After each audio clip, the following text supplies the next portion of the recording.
everybody, Simon Holden here. This is another edition of Talking Punting. Now, this YouTube channel, Holden's Horses, is now changing to purely interviews from all sorts of people in the sports world, in the media world, in the political world. And we got a really, really special episode. Thank you for all the feedback for the last two interviews with George Galloway and Ben Keith. You can find them on here. If you do enjoy today's, please subscribe and hit that like button. And they'll be hoping to do one at least every month. So please do tune in if you enjoy them. I'm going to try and go behind the curtain and find out things about the person we interview that you might not have heard before, and different angles, and give you some sporting advice that hopefully will put a few quid in your pocket. Today, it's somebody that I haven't worked with for 35 years. Not that there's been a fallout, or the man in question has said to me, if we do work again, he'd like a longer break this time. So without further ado, it's John Fenley, a.k.a. Fenners. We all know him from Soccer AM, where he created some fantastic characters. He was the presenter, he's been the producer, and like I say, he's provided some of the great Saturday morning characters. So we're going to have some fun. We're going to ask him about Soccer AM. We're going to ask him about what he's up to now, ask him some thoughts on football, on how football is shown on TV, and we can see if we can do a few funny stories along the way. So this is going to be fun. Without further ado, it's the man himself. It's Fenners. Right, folks. Thanks for your support for that wonderful intro there. And what kept you? He's the man himself, Fenners. How are you doing, kid? I'm all right. I've been waiting. Yes, you've been waiting. You've been waiting a while. Well, how are you? I'm good. I'm good, mate. Lovely cardigan. Lovely it is cardigan. Nice, isn't it? Well, you'll see the yellow cardigan. So yeah, it's superb, that, mate. Mm. Well, fashion's been a big part of my life for many years, as you know. Has it? Yeah. If I had the clothes to back that theory up. But we'll come to fashion, actually, because that will be relevant later on. But first of all, we're going to go back. We're going to go a long way back. A long way back. You go slightly further back than me, of course. I do. You know what? I'm really looking forward to this. Look, I haven't spoken to you for a long time, and I'm sorry about that. No, don't be sorry. And I think last time you were in this neck of the woods, we were at the Red Lion pub, which is just up there off screen to my right, and then a little left.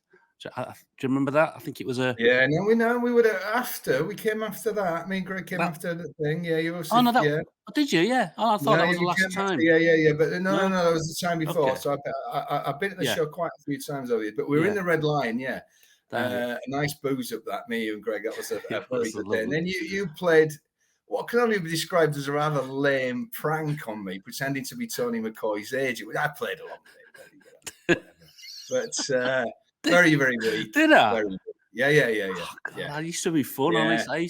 Trying to book people for big events, things like that. Yeah. So welcome to Talking Punting, but we're not going to do much punting today. We're going to do a bit of predicting about the Premier League, but the winners, but we shall come to that.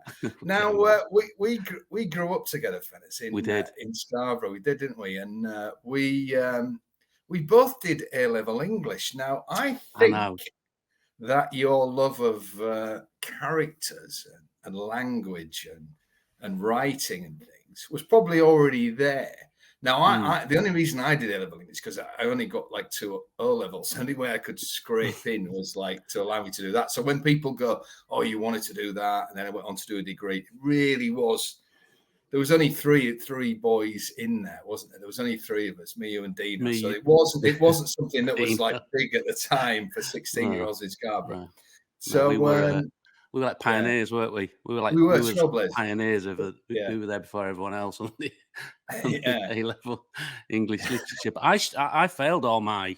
I got two O-levels. There were O-levels then. Yeah.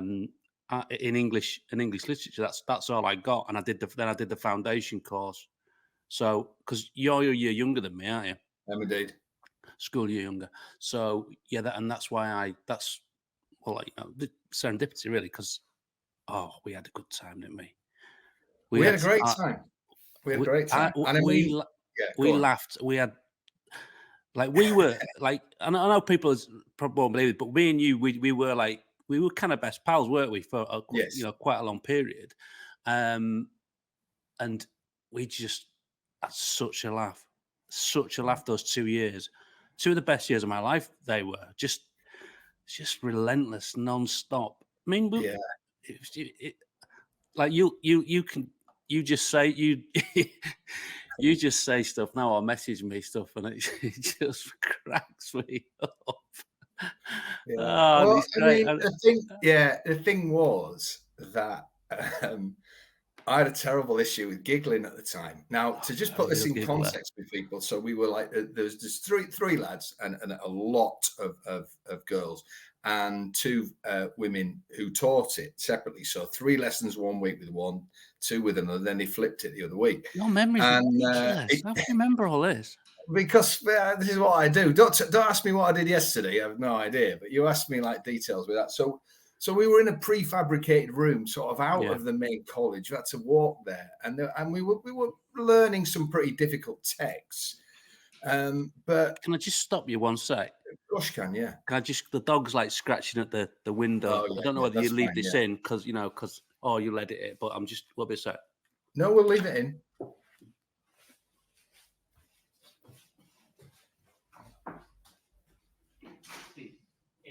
Just to let you in on the secret, he doesn't actually have a dog.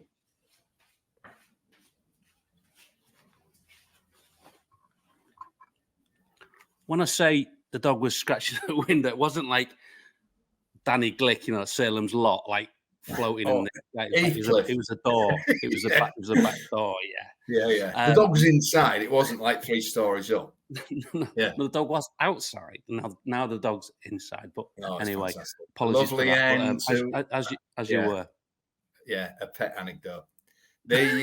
So we were out there, but there was often times when I said to you, like, I can't actually go in.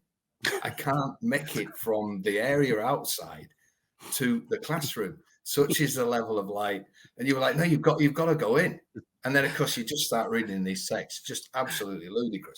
But one story before we move on, I don't want this to be all our yesterdays, but I must tell this story. So we were at the end of the first year. Now, Fenners, like myself, Fenners more than me, was a big fan of the Australian group Inxs. In fact, you were probably their biggest fan, certainly in North Yorkshire, I would.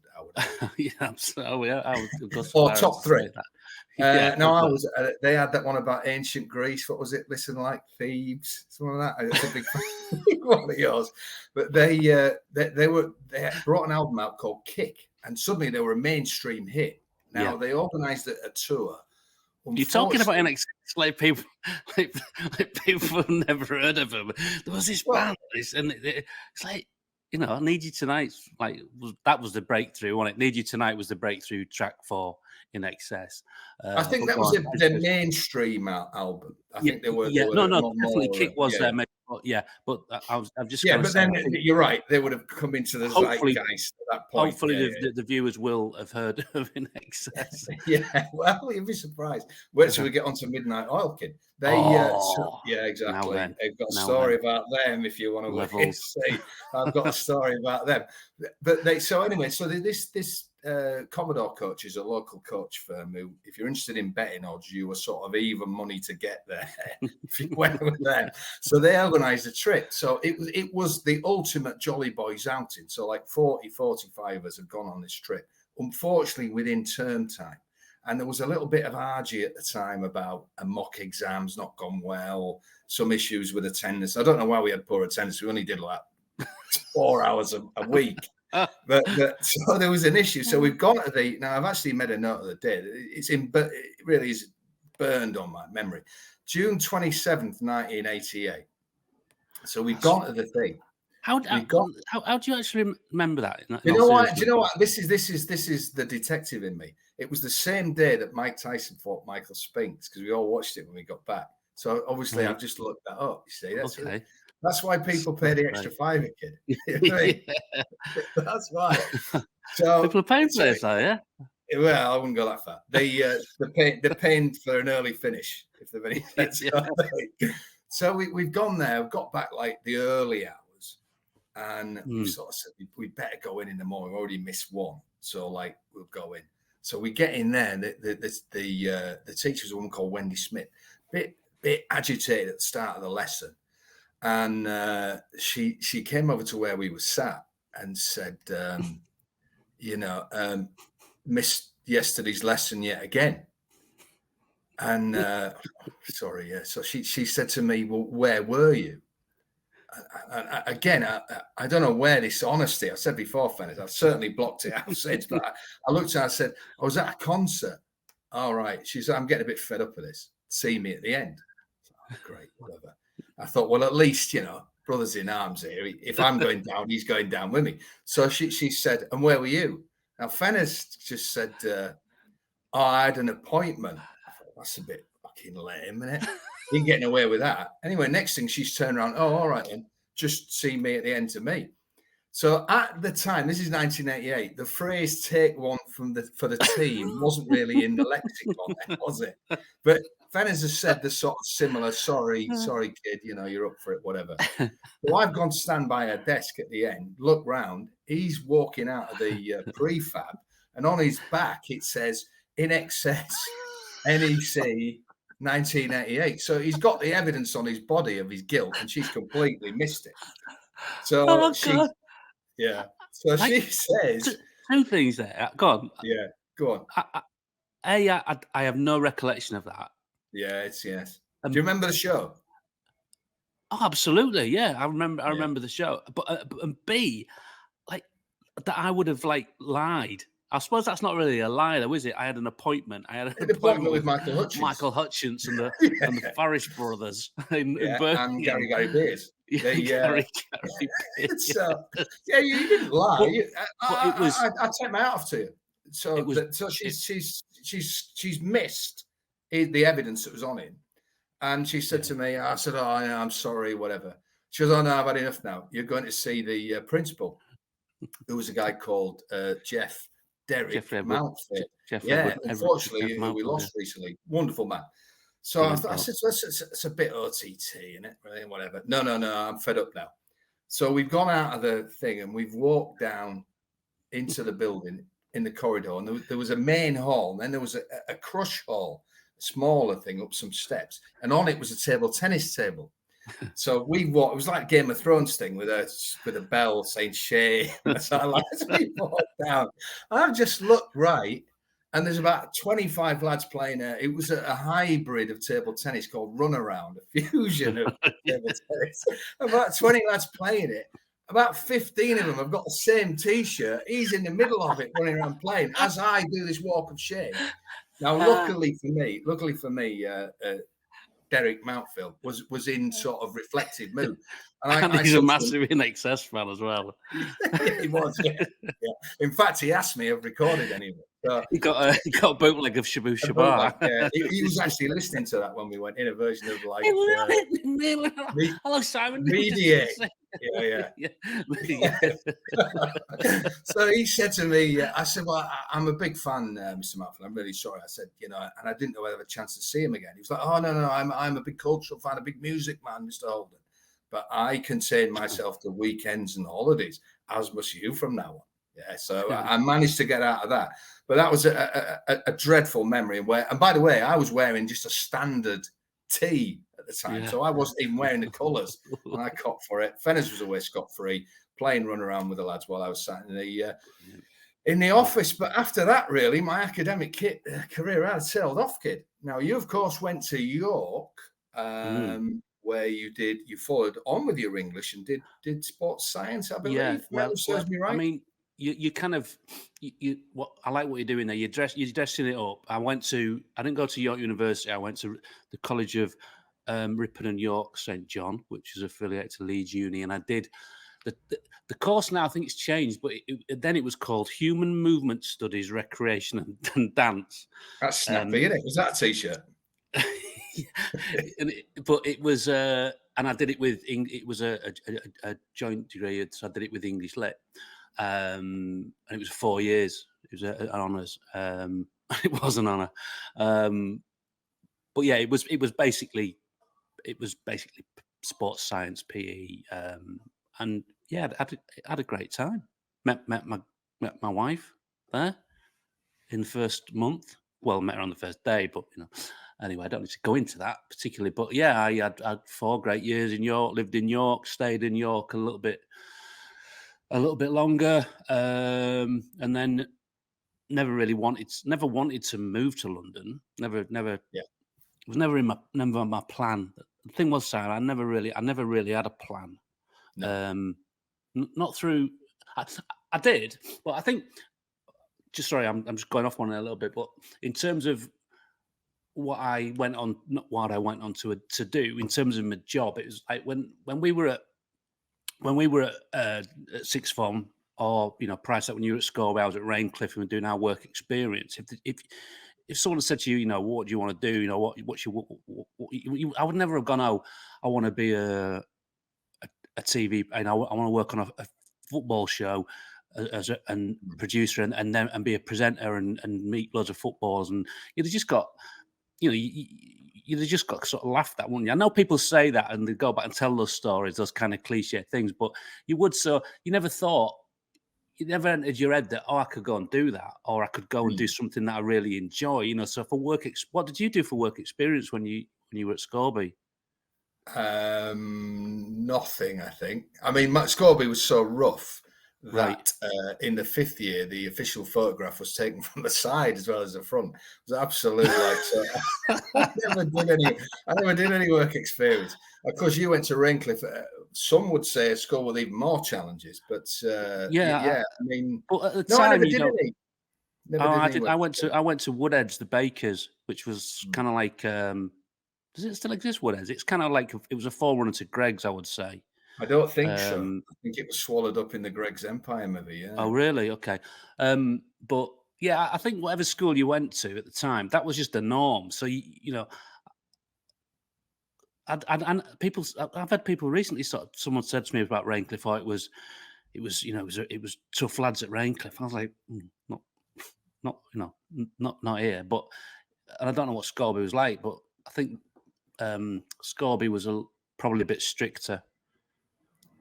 Possibly. I mean, you're about in terms of when you are. That's why I wanted to talk about the if you like, the sort of genesis of creating characters. Because for me, you going into broadcasting was more about you doing that and the comedic stuff. I think you always had a love of football and were a very, very good footballer. Oh, many thanks, but that's the last of the nice bit.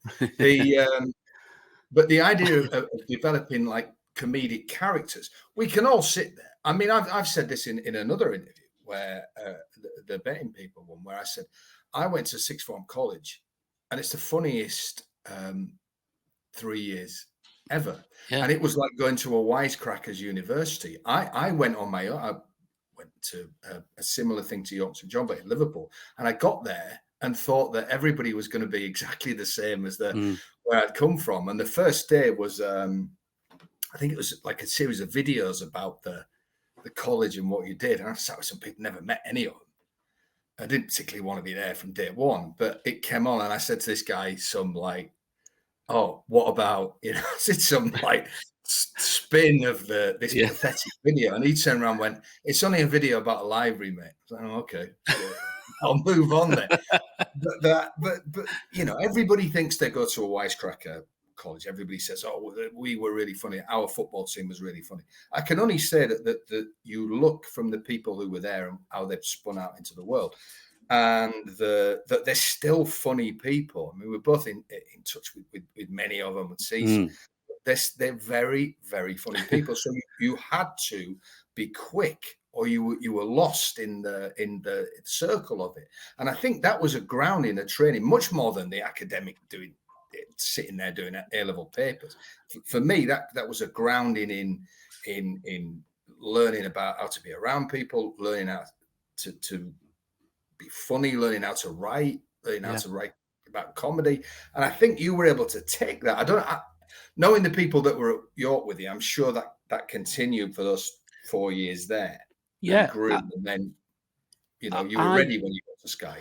So I wish I'd I wish I'd spent more time studying at York, and it wasn't because I was bumming about and drinking and stuff like that. But so when I went to York, I played a lot of football. That was really what I was so seriously into playing football then.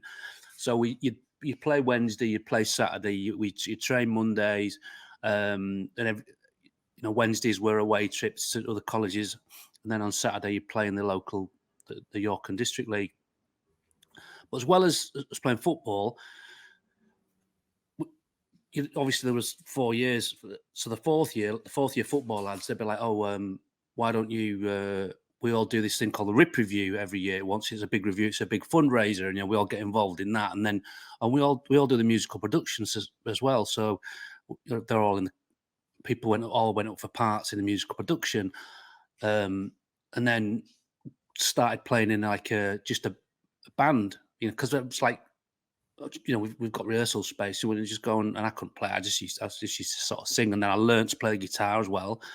So all these things that I'd learned to do that gave you, like you say, give you all this confidence that to interact with people and do different things, and that was really, I think that was really important, as well as getting my degree. I didn't just toss it off. I got my degree, but all that other stuff that I did gave me a lot of confidence. And I look back sometimes and I think, God, I was club captain of the football team. I was the sports association chairperson, and I look back now thinking, God, how did you have the confidence to do that? I know probably as you get a bit older, you lose some of that, but I wasn't like, oh, I'm cocky and swearing about and doing all that. I just was like, I want to do that. I want to have a go at that. I want to do it. So it was just like all these things that you had the opportunity to try and do, and you were in this really nice environment in a small college where everyone knew everyone and everyone got on, and it was like no one was kind of shooting you down, going, "Oh, Kim, what do you think he's doing?" And it might have been, but I never heard it. But it was just a different time then. But just going back I was in Liverpool, so you couldn't hear me. Yeah, yeah. Going back to sixth form. Do you remember we did like there was a this is awful. When I think this up, we did like this little skit. We did these skits, and I remember I did a rap about and I was Keith Johnston. I was doing a rap and I was in character as the history teacher, Keith Johnston, and I'm up there, and I'm like, I've written this like rap, and I'm up there doing it, and I'm apps like I've died on my ass numerous times, but it was like it was unbelievable, and it was, oh God, this is terrible. But I was like, oh, and I just kept it. It was horrible, but I look back thinking, how did I have, why go up there and do that? It was like, I'm sure all the lads would go, yeah, it's a great idea. Go up and do it. It'd be brilliant and all that. And then I'm up there and everyone's like that, like looking at the shoes, and it's just, so, but it was a baptism of fire. I think the lesson for any of that, I mean, I started doing in comedy stuff at university, and similar thing to you. The first, you've never done anything like dying in front of an audience. The silence is just chilling in it. It's just an evil thing. There's nothing worse. But once you've done that, you actually come off and think, well, it can't be any worse. And then as you go on and do stuff, like, so you've got to Sky, you've got in. Now, I came to see that show in the sort of early years. I think you'd only been down there a year. And what struck me about it was that this was such a sort of monster to feed, because in those days it was a 4-hour show every Saturday. It was a beast, mate. Absolute beast. The content on that, firstly, never mind actually doing it, but to actually write that show must have been like an incredible thing. But you had the chance then to develop, to come up with characters and then develop them. So what was the first reoccurring character that you did? I'm sure you did loads that just appeared like once, but what was the one where with Tim, look, where you said this has got legs to maybe feature regularly?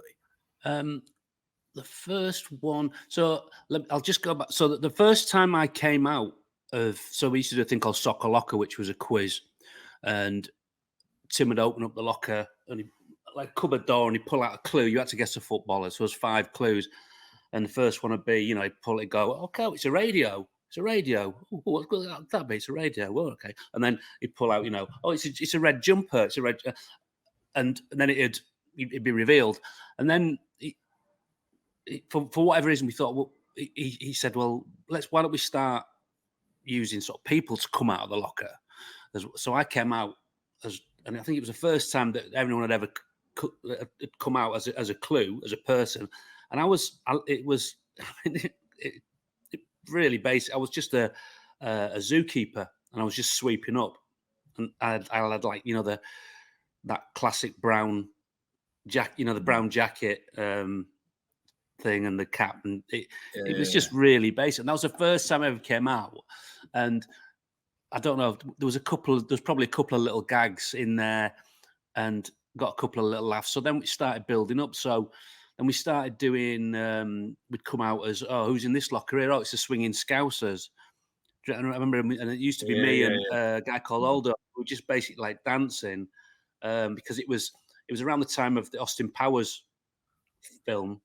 And Liverpool had got all the new young kids in, so it was like that was the reason behind that. And then it was I'm trying to think, the first one that people would probably remember was probably Barry Proudfoot, in terms of a repeatable character, and he started off as, like you say, the Scotch expert, because we used to do those sight gags. I mean, I say the crap gags, but they're not. They're just like, oh, now let's have a word with our, let's go over to let's have a look at the Scotch table, and it was Scottish people sitting around the table. Or it was, hey, that's not crap, mate. And then it was like, oh, let's get a word from our we'd do the fixtures, show the Scottish fixtures, and then go, let's have a word with our Scotch expert. And rather than it being a Scottish football expert, it was this guy, with a Glenfiddich or whatever it was, and he'd do this spiel that was scripted, and I would read this script, and so the idea for that came from Tim. So that was his idea, in terms of a character based, and it said he knew someone. I don't know whether it was an old girlfriend, and it was her dad, and it was. We chatted about what he was like, and you'd probably describe him as maybe a bit Brexit, a bit like that, and probably, kind of a Del Boy style character, but a little more sort of, maybe a bit more right leaning, I liked him from day one, and he was just very sort of. It was a bit of a cliche, but the name Barry Proud. I don't know. We had Barry, and then I don't know. I can't remember who came up with the name Proudfoot, but I always remember it being because of Proudfoot's in Scarborough. Is a local supermarket in Scarborough, yeah. But it was Tim's idea to have this character, and then we set about writing scripts. So Tim was brilliant producer. He would say, "Oh, let's do something this week about something that's happening, or let's do something about that." And then it just kind of built and developed, and so it would go from being a live studio thing, which was really good when we did it live, because Tim would throw stuff at me, not literally, but he'd just go, "Oh, Barry," and he'd try and catch me out. Or sometimes he'd say, "I'm going to ask you this," or and I was always quite nervous. So when I was in character, it was easier.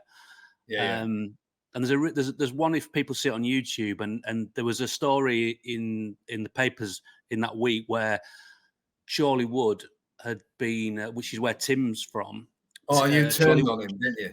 Chorley Wood had been voted the happiest place in the country, and it was like, Barry, and I said, I'll see that in the news this week about Chorley Wood, and then I basically go off on this rant about why everyone's so happy there, and it's because you left, and his mum and dad organised a party, and you know, your mum and all that, and it went down really well, and that's one that you see lots of reels going around on Insta and wherever, and that's one that constantly goes round, and then we took it to the there was a rugby club over the road, and that was like the Wheat Sheaf, which became this fictional pub that Barry used to frequent with his mate, the taxi driver Pugsy, who was actually a taxi driver called Pugsy. He is a real person, and Vicky the barmaid, and it was all a little bit.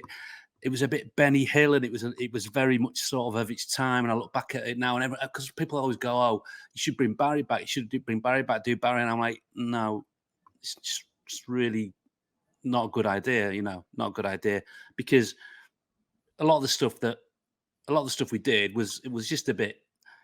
It was of its time. It was that kind of loaded humor, laddie stuff. And it was, but if you did it now, you could do it, but you'd have to smarten it up and make it, and you'd have to improve the writing and make it work. Make it work. Wouldn't work, would it? Possibly. See? No, it wouldn't. It wouldn't. No, unless it was like his sort of reinvention, like the reinvention of Barry Proudfoot. Then, but everyone looks back at stuff with rose-coloured spectacles and remembers that it was this, and he was good. He was funny, and it seemed to resonate with people. They liked it, and he had a catchphrase, because that was a big thing as well with Timmy. You got spotted, like, if we get catchphrases for these people, then it'll become a thing. And then we start doing Stan Hibbert, who was he was the kind of Bernard Manning style, but a bit more user friendly. But that old, the comedians, which was the classic old, the classic old comedy show. I don't know what channel it was on ITV, but it was basically the old school comedians stood up, with a pint and a cigarette and just telling jokes, and that was it. It was just Stan would do a gag, and then he would swing around with his pint of beer and say centrifugal force. And Now, when you were out and about, I mean, the thing about that, I used to watch that and say, I know this kid. You know what I mean? But when I went down and saw it, I realized that you were basically, and not just you, that everybody involved was kind of living and breathing that. And you all looked knackered at the end of the. Honestly, so you probably went home and slept till whenever Monday morning when you came back in. So you maybe didn't have time during the season to, but you must have been out, shopping or whatever. Would people come up and want you to say the phrases ever? Yeah, I think so. I was talking to Kate the other day, and she was saying, "Oh, yeah, you used to get it loads," and I can't really remember then, because I think because of social media now, even if people don't watch Soccer AM, for example, or watch anything, they might still have seen a clip or something, or like they might have seen Barry Proudfoot, but they might not know that was me. But so they might have seen me on something, and because these things go around. So it's always that. But whereas if you didn't have Sky, and you wouldn't have known Soccer AM. So so it was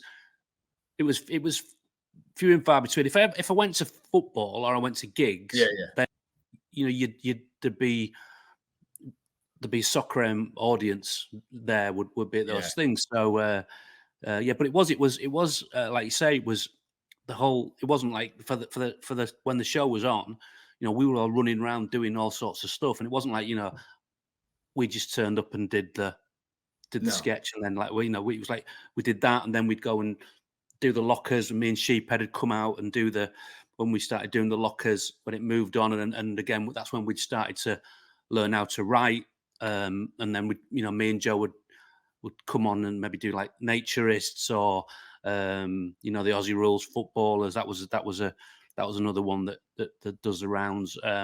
Or the marathon runners, the butchers. We used to. It was, you know, this we and whatever. There was a reason. There was always a reason for us coming out, because there was a story that, oh, so and so happens, and oh, look, and they come out, and and then we'd do this sketch, this scripted sketch, and we didn't have auto cue or anything for that, so that was rehearsed. So for that 10 minutes, that was like a 3-way or a 4-way, depending upon what we're doing, and there was one where we had Gavin Henson was on. Do you remember the rugby player Gavin Henson? Yeah, with Charlotte Church. Going out with Charlotte Church at the time. Yeah. And what we did is we recreated this. It was as if it was like a battle scene. So it was as if it was like sort of Saving Private Ryan. So what kept happening was the locker doors would open and there'd be like smoke and stuff, and then we'd run out, and then we'd all. But there'd be about 8 of us, and so 2 at a time would come out and do the gag, and then they'd run off, and then the next one would come out. And this lad, Chris Nutbeam, Nutters, great lad. He used to stay at mine every Friday night. He lived in Winchester. He would so because me and Sheephead had done it a lot. We didn't really muck up, and Rocket didn't really muck up. But some of the other lads, when they got chucked in, you knew they had a propensity like to cock it up, and that was part of the charm of it because it was live. So he comes out, and Tim says to him, what does he say? He said, Tim says something like, "Oh, I see you're wearing camouflage. I hear camouflage is going to be really big this season." And then Chris is supposed to say, "I can't see it myself." Yeah, I like that. And Tim goes, "Oh, I see you wearing camouflage. Apparently camouflage is going to be quite big this season." And Chris goes, "I doubt it." Yeah, just like frozen. There's nowhere back, is there? Oh, it's brilliant. And but that just was great, because then, you know, it was almost like semi-bullying in a way, because then next week he'd come back out again and try and have to do it again, and try and do it and get it right. Or so it was, but yeah, it was very hand to mouth. It was very do a show, finish a show, onto the next one, onto the next one, onto the next one. So you didn't really have time to kind of dwell on it or too much, whether it was good or bad or indifferent. But we got to a point where we were coming off going, "That was a good show, that one, good show." I think we got it to a level where it was a good show. And you know, even to the point now it's finished, and I realized that how intense it was. And that sounds really like people were watching going, "Oh, what, on a TV show, how intense?" But it was just not the monotony of it, but that show's done, onto the next one, and it was 42 weeks, 42 seasons, 42 weeks without a break, and then you have a bit of a break, and then you're back at it again, and it's head down and off you go. So it's not something that I'd like to do again. Work like that.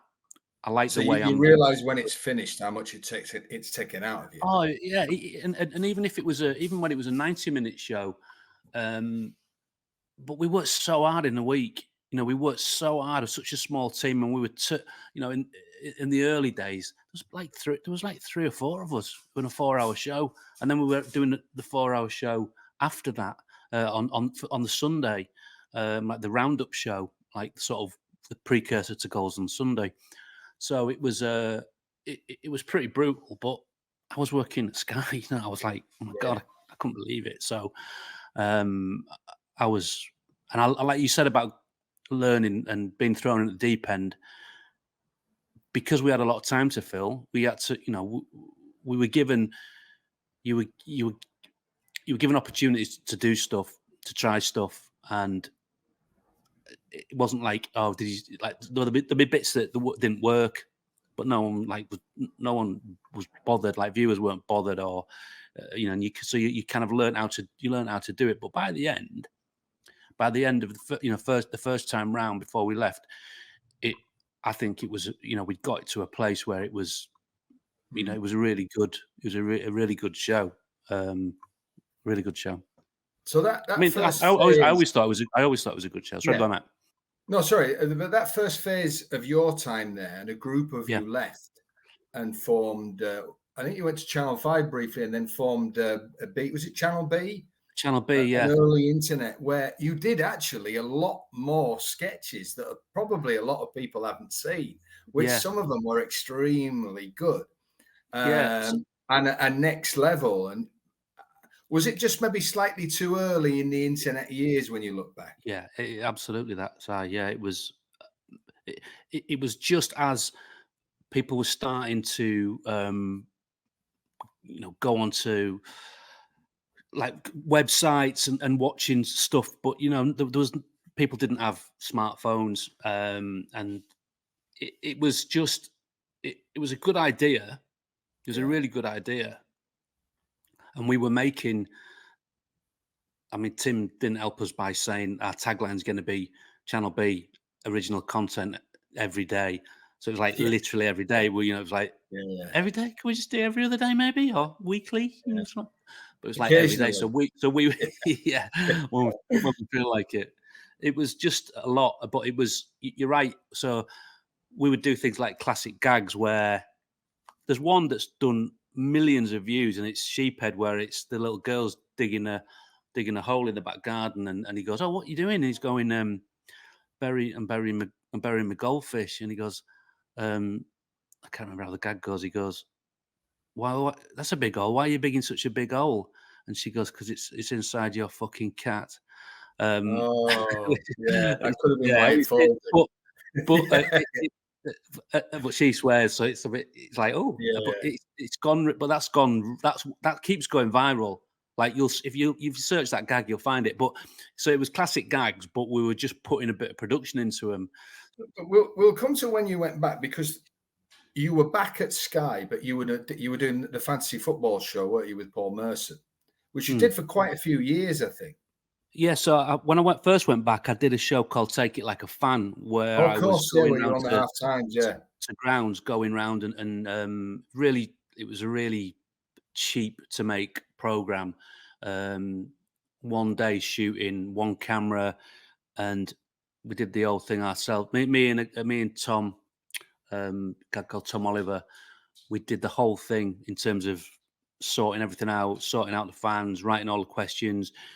We go up, we film it, edit it, and then go out. And so I was doing that, and I was also working for Soccer Saturday at the time. I do a feature for them every week, and then started doing the Fantasy Football Club with Merce, which was, it started off as it was really supposed to be like a bedfellow for Sky getting the Sky having fantasy football with Sky Bet. I think Sky Bet ran it. But I felt that a whole show just about fantasy football on telly was too much. So we tried to make it about. We had not a catchphrase, but our tag was it's for what was it? It was for picking teams and the people who pick them, or something like that. So it was kind of about, and it was about stars picking their best 11s, wasn't it? Yeah, you pick your best 11, and then we'd have various things, and we'd do a league. There'd be like one of the Sky Sports presenters would there's a manager of the week, and we do various things, and we did various, like, who's your midfielder for this week, your striker, your keeper, who's the one that you need to pick, and so we did our we did the basic stuff to make sure we were staying true to the thing. But for me, it was much more exciting sitting there in Merce, and you've got Glenn Hoddle there picking his best 11, sitting chatting. And I remember we did Ray Wilkins, God bless him, and it was one of the first ones we'd done, and we sat down and we'd put 6 minutes in for it, and we wrapped it up in 6 minutes, and we came off air going, we had one of the England's best midfielders, big personalities, played in Italy, AC Milan. He's played with all these people. We've given him 6 minutes to talk about his best 11. So it was immediately like big mistake. Then the next week, we made sure we allotted like 12 to 15 minutes for these chats, and then that became the real big sort of feature set piece of that show. And then we could take that on location as well, so we could go to a training ground and do it. And I've actually one sec.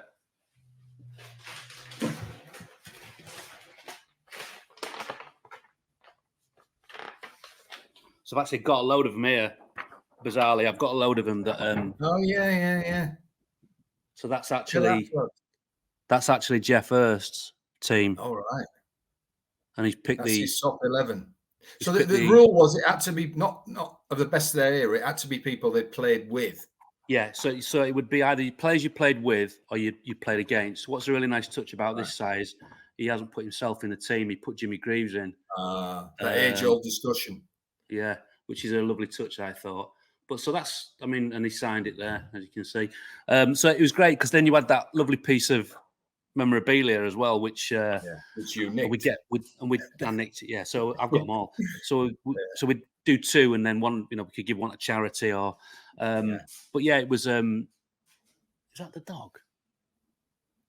Can you hear that tapping? I think it's the audience trying to get out. So I did that for a while, which I loved, and working with Merce was brilliant. Really, because Merce and Jim, people see them as they are on telly, and they see that individual and that kind of TV version of them, but both of them there's so much more to both of them in terms of just everything, personality, understanding, like knowledge of the game, and I'd just love sitting and chatting to him. You know how much I love football, so just be able to sit there with him, and he's sitting there with Teddy Sheringham, and they're going through the best 11, and I just would become like a member of the audience, really. I'd just be sitting on my little chair and they'd be chatting away about all these players they played with and this and that and the other, and why isn't he in, and tell us about that. And I loved it. And all I had to do was kind of go, right, just can you move? Let's move on to your centre midfielders now. Yeah. And then wrap it up. So I loved it. But hopefully going to do that again. Hopefully going to do that in a new project. So kind of revive that strand, because it's not like it's not reinventing the wheel, but if you can get the right people in, and you've got the right person, not necessarily me, but the footballer who can garner those stories, get those stories out of people. I just think that's sort of timeless content that people still like. Oh, there's a real home for quality content of stuff like that, because everyone wants to know what. I know this through horse racing. You'll get it much more than me. That people will say to you, what's somebody really like, or are they as I expect them? Now, when they are, I always say, oh yeah, he's like Tomo's a classic one. Tomo's exactly like Tomo. It's just fantastic. But you'll get asked that a lot. Now, when people are, as I suspect, well, I know Jimmy Bullard vaguely through you, so I know he is. There's no like cut and then he becomes different. Yeah. He is. I don't know Paul Merson, but I suspect, for how you talk about him, that he is the person you see on the Soccer Saturday, the show with you, is the person he is. And of course, when people aren't, you sort of just say, well, I don't really know that well off screen, because not everybody is as they come up. There are people that when the green light goes off, they quickly change and are not the same. But those genuine people, they're the people you want to work with, aren't they? Yeah, absolutely. And I think footballers are pretty much like that. They're certainly ones. I think when you get to a certain level of success in when you've done something, then I think you're a bit more comfortable in your own skin. So you're like, look, this is me, and this is how I've got to where I am. And so I don't need to prove anything to anybody. And I like that in people, whatever walk of life they're in. Can I just pause you one sec, Simon? Is that all right? course it is. This dog, I tell you what, sorry, this dog's going to get it. You go now. Right, stay out though.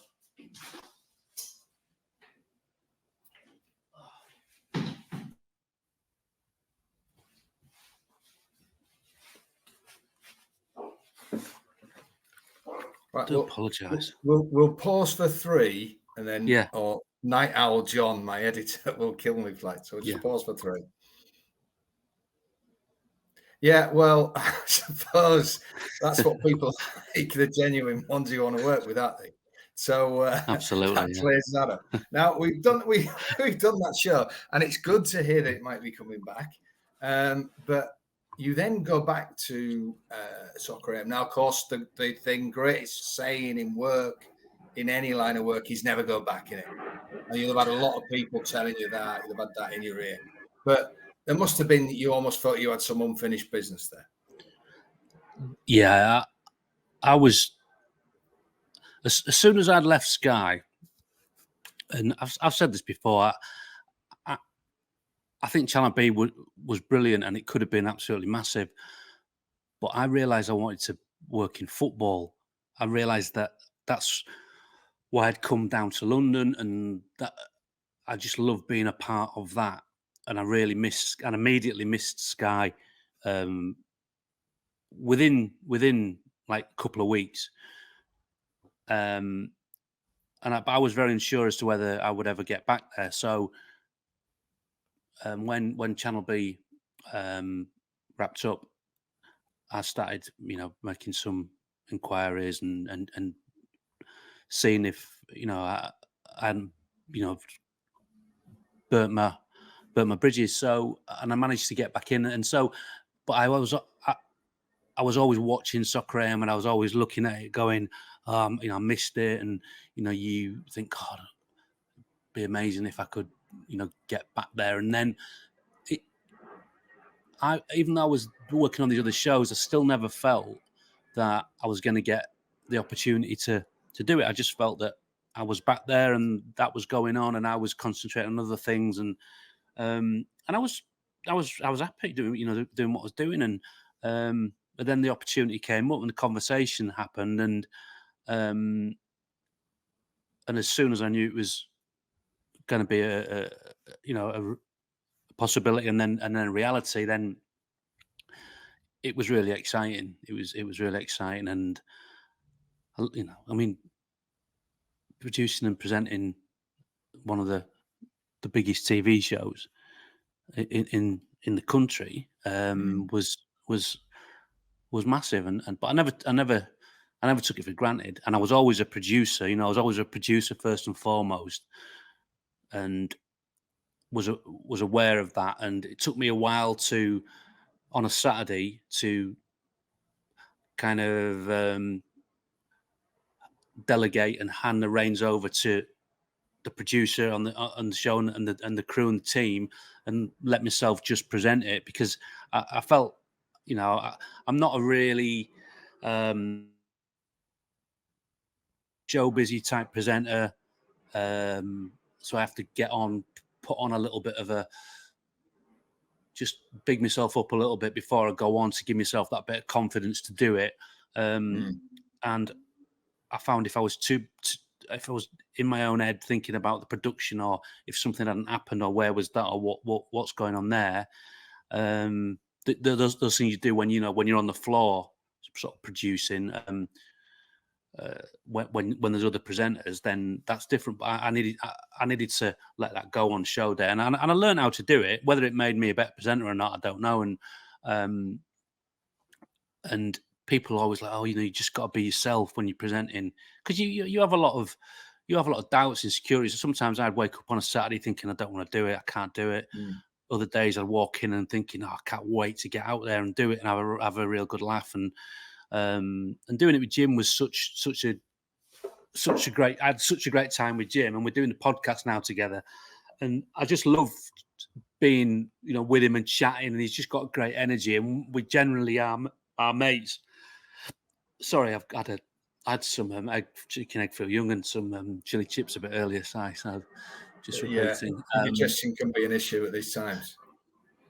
So yeah, so I mean, I can't remember what your actual question was, but it was, did I think, what was the actual question? Was it? It was about that people say never go back, don't they? Yeah. So So for me, it was great. It was hard work, and I found, funnily enough, in my notes the other day, because I found out that I was going to be doing it literally about 10 days before the new season was to start, and I was away on holiday. And I remember getting up that morning and writing this email, kind of notes to myself, but it was sort of things to do, in terms of what I wanted to implement, put in place. And I look back on it, and it was quite interesting. But that's what I just felt that the show it had become was I just wanted to get it back to football a little bit, and to kind of rebuild it, and to do more stuff with players and see more activity, kicking balls and gym, drills and stuff that Jim used to do, and develop the outside area so we could do a bit more of that. And now you've had it's fine, honestly. Now you've had some sort of time and space and whatever since the show's finished. Are you kind of like, obviously it's probably still sad, but it's part of you, well, that's okay, I've got other things to do now? Yeah, absolutely. I won't lie, it was difficult at first, but I look at now, I feel like I've got so much more time, and I have started working a lot more now. So I'm doing lots of different things, and I just feel I've got a much better work life balance. Again, bit of a cliche, but I feel that it was great, and I could have probably kept on doing it. I knew it wasn't going to last forever, but it would have needed something like that to happen for me to probably stop doing it. Yeah. Because why would you give up that job?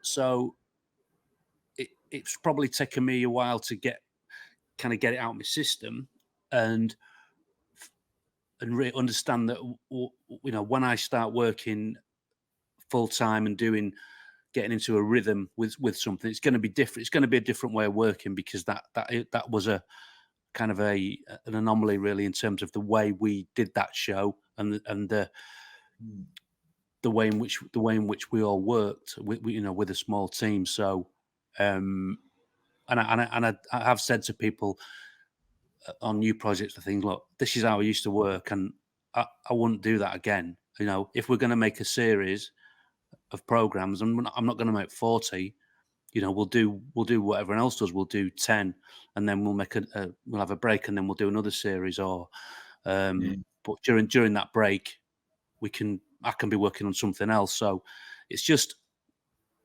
you're thinking of 40 shows. We've got 40 footballers to book. You've got 40 celebrity guests to book. You've got 40 musical acts. Everything is times 40. Whereas if you just do it times, say, 10,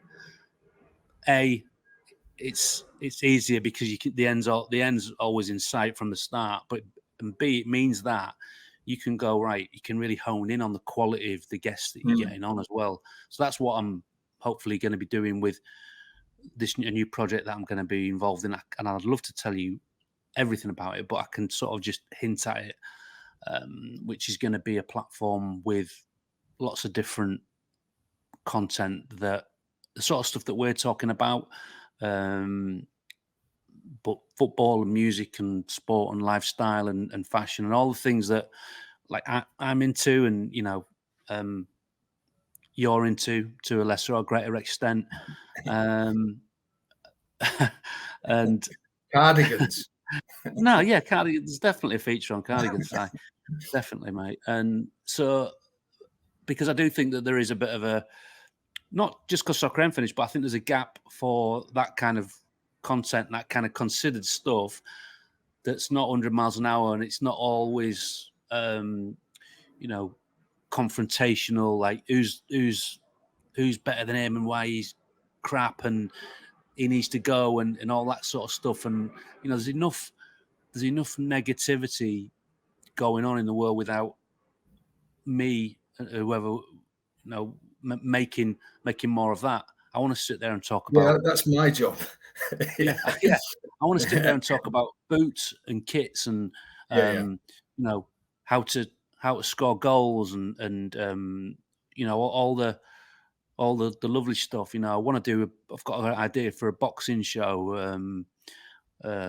Cooking, got a cooking idea. But I'm not really to cooking. But we want to do something with. It's generally about getting the people together, getting the sort of people together who are gonna make it worth watching. But music. Well, your reaction to the Fu Young suggests that might be something you might need to put on the back burner. I wolfed it as well. Honestly, that was a problem. The speed of the heat can be a problem. I had my window of opportunity before this interview, so I was like, I need to get it in, wolf it, and the dog was at me as well. It was like the rest of it. Yeah, it was.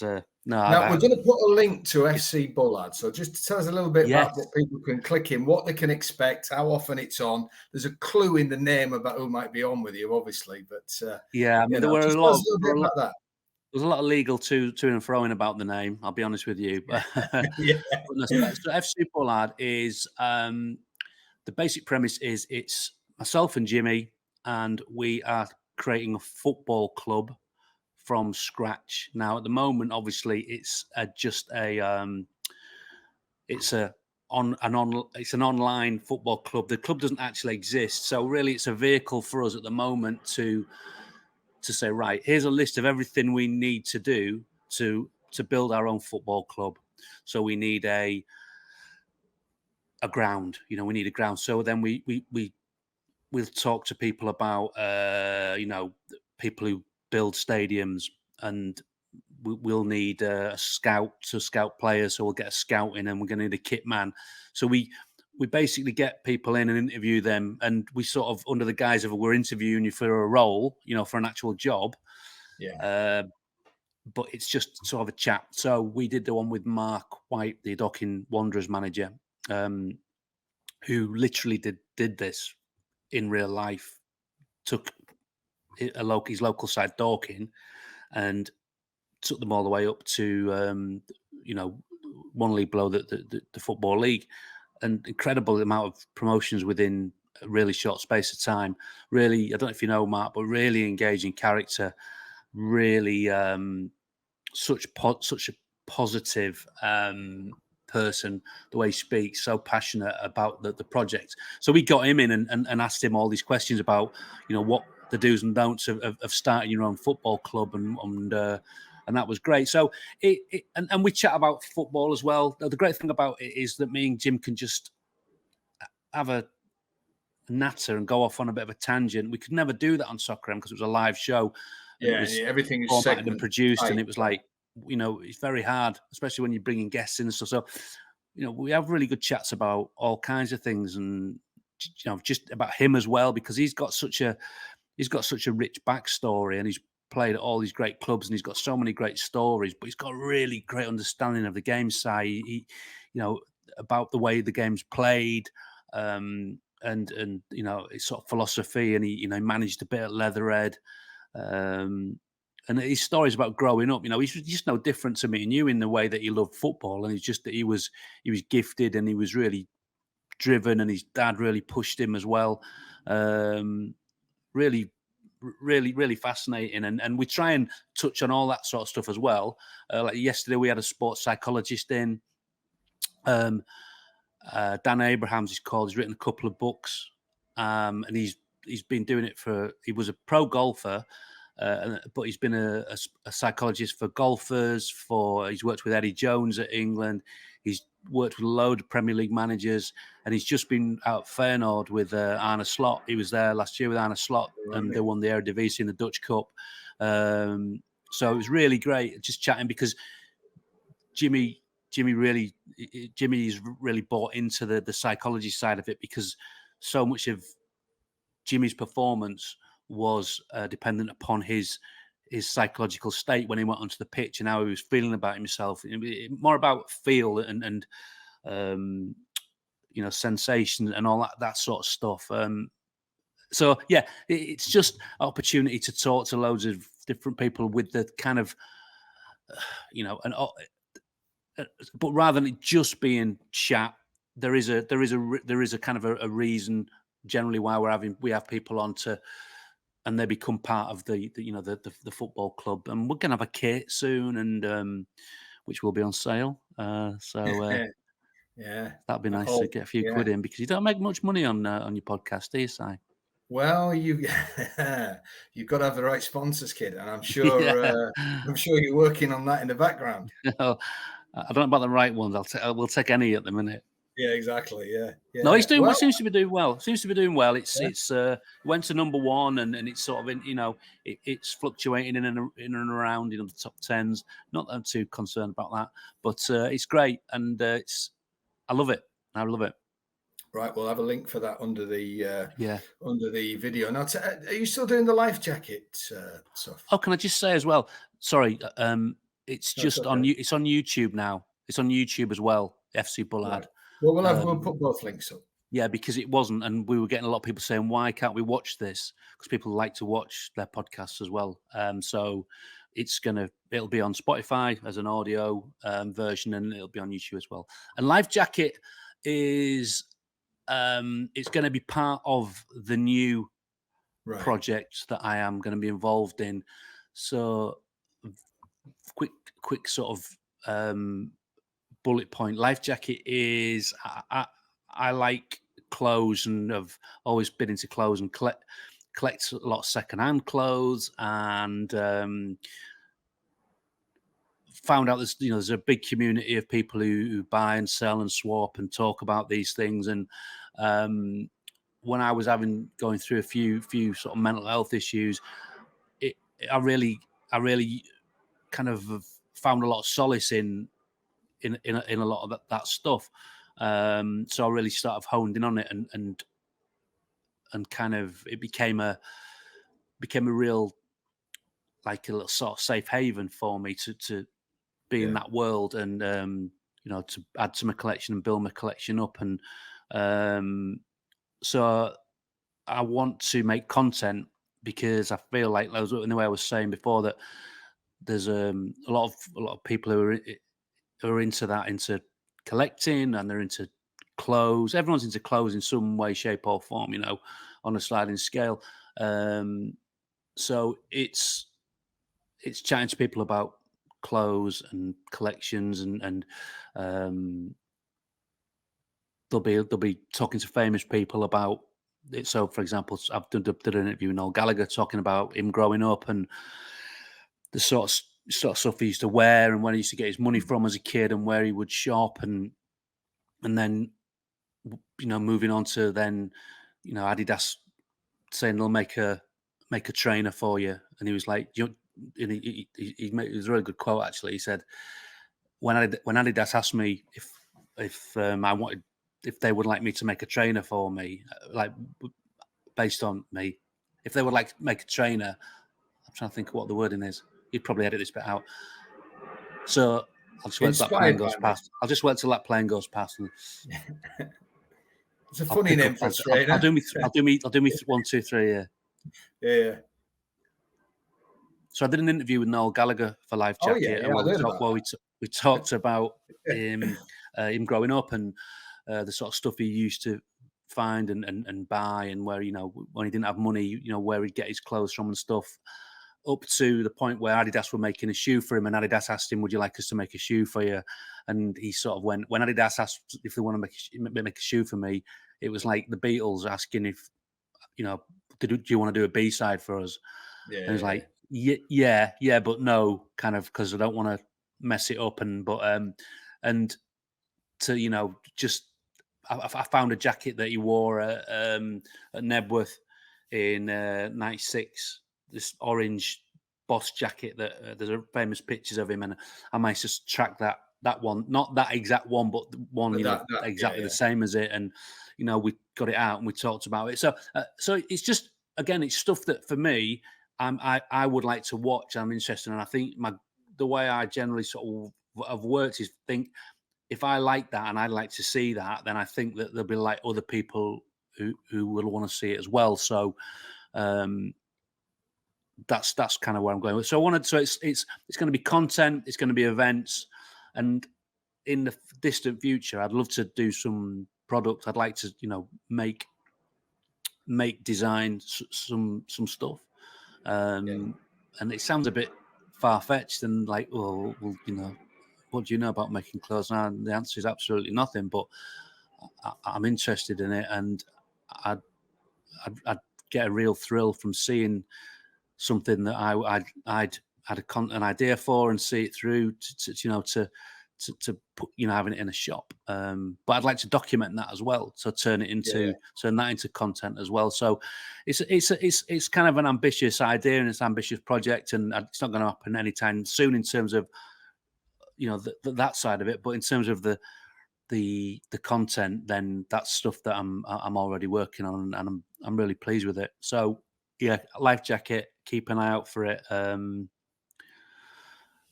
or not. And you're on Instagram as Life Jacket, aren't you? Yeah, and that's really just it's just a holding page really until I get to that sort of next level. If people want to look at some of the sort of clothes that inspire you. That's it. Those iconic brands, they're up there, aren't they? Yeah, that's it. And you know, it's great because there's a lot of people who follow me on there that probably don't follow my account.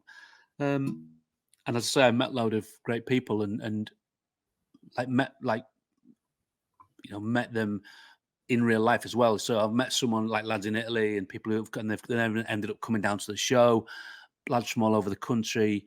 And it's nice. It's great. So I'd like to do some events as well where we can get together and do some stuff and talk about different things, and with a kind of an eye on men's mental health as well, because that is that was kind of a key sort of element of this whole thing. I think that the way I was maybe feeling at the time when this became really therapeutic for me, I realized that it's probably therapeutic for a lot of other people as well. So without, you know, wanting to be that guy who's jumping on that, oh, look at me, I'm talking about mental health, but I do feel that when people, men especially, they don't want to talk about the thing, they talk about other things, you know. And let's talk about the other things,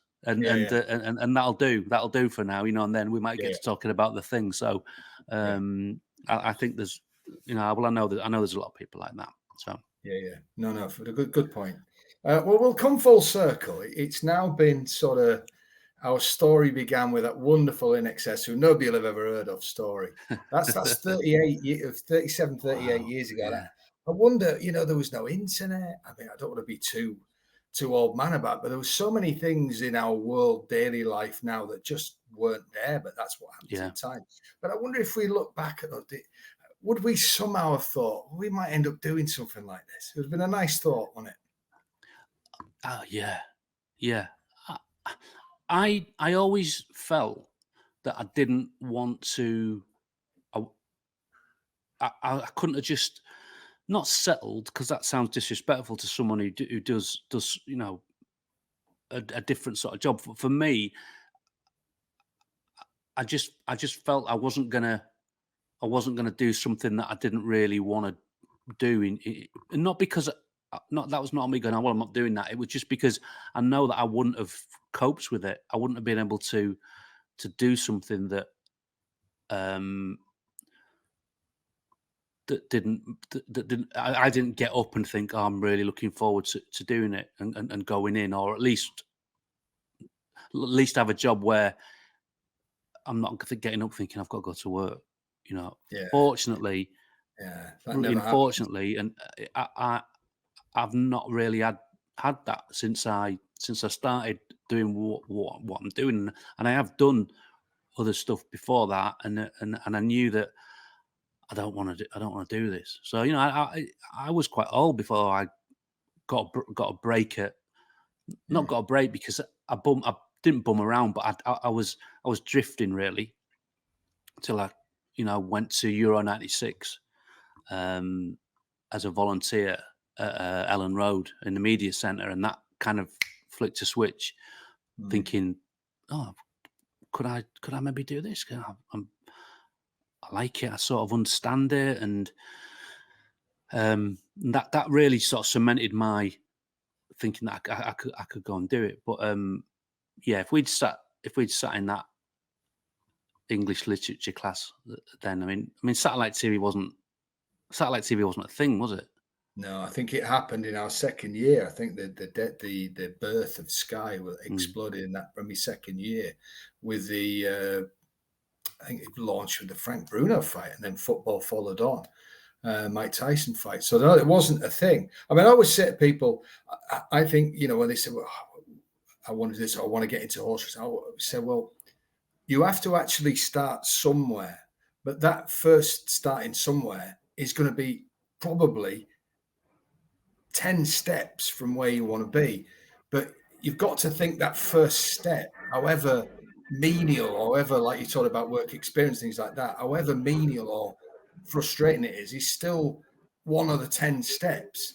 And then Absolutely. The next person says, have you ever done anything in horse racing? If you turn down the unpaid stuff, or the things people don't want to do, or the setting up your own little online magazine when there's nobody, or YouTube channel, there's nobody there, whatever. But when you then speak to somebody, and this is the same in football, it's the same in anything really. If somebody says, have you got any experience? You can go, yes, I've had my own whatever. You've got one, you haven't got your foot in the door, but you've got the door prized. Whereas if you never do the first step, they'll just go, oh, sorry.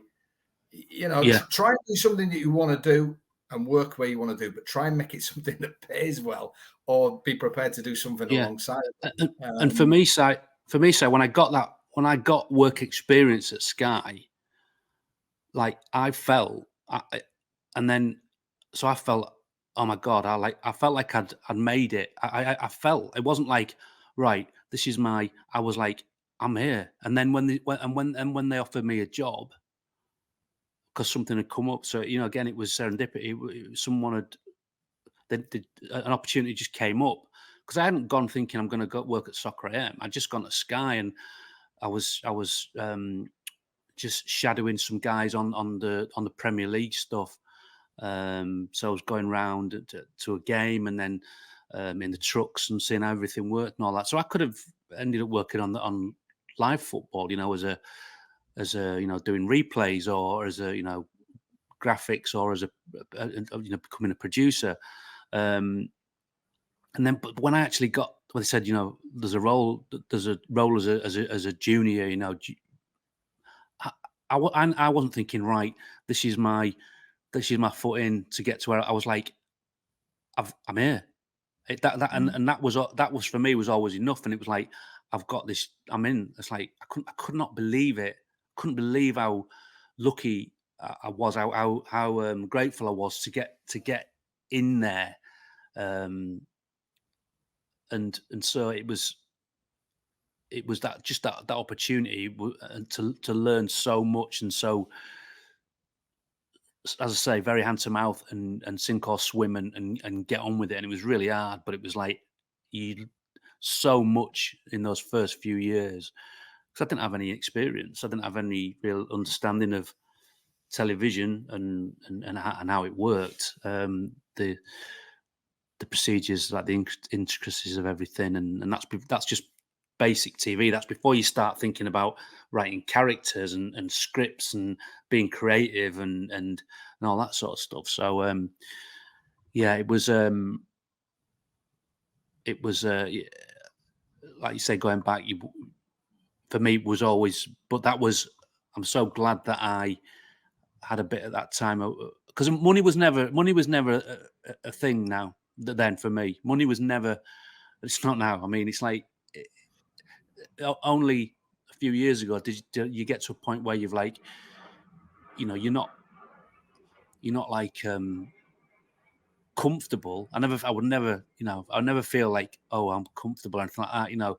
But for a long time, you don't have, you know, I had no money at all. Even when I was started work, you know, you had, you know, it was never. I never thought, oh, I need to be getting paid a lot more money for doing this. It was like, I didn't, and that's gospel truth. It was like, we didn't have much money growing up, did we? You know, we didn't have a lot of money as kids. You know, we were all right, but it was, you didn't.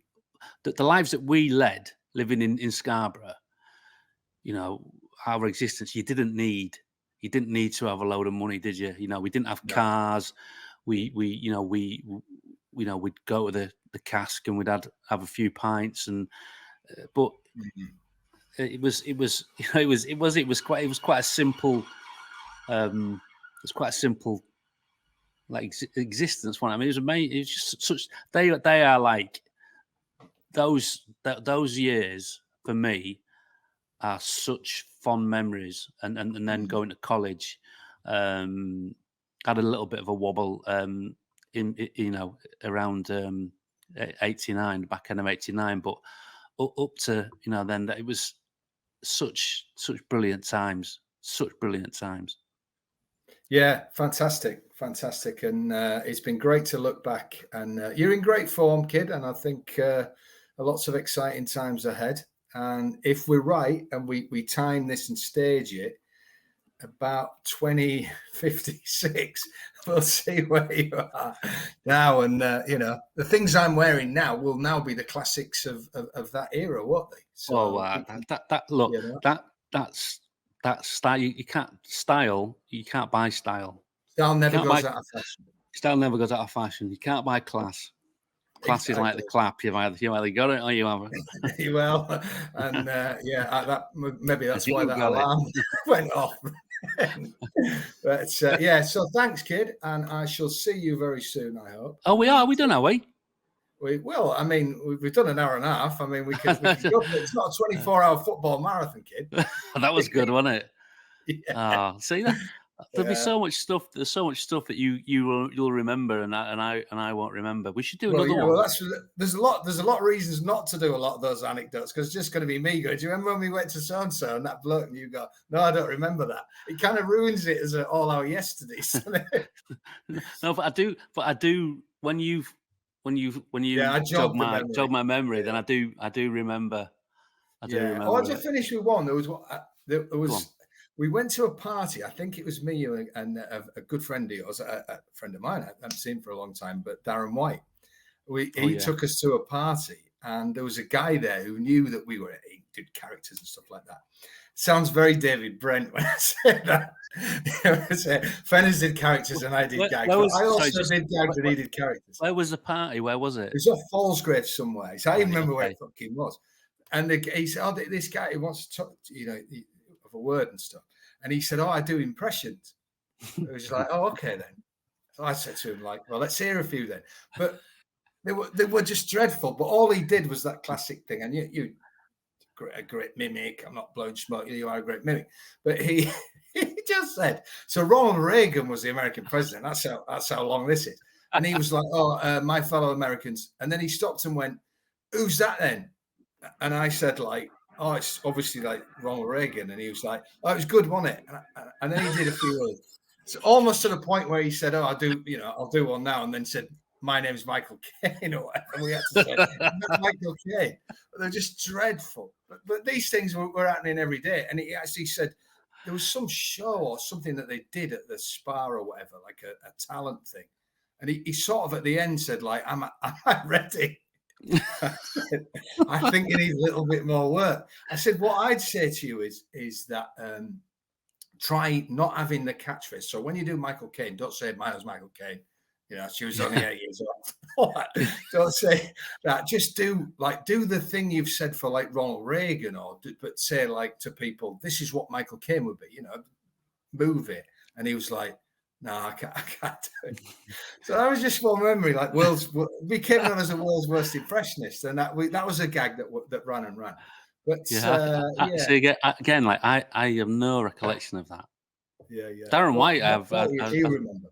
Darren White, yeah, I speak to Darren. I speak to Darren on a daily basis. But that was just one thing. So it was a wonderful one. You're right. I look back on that. I've been very, very lucky in my life. Very lucky. Been all around the world with this and stuff. But there was a magic in that time, kid. That it's been lovely to reminisce.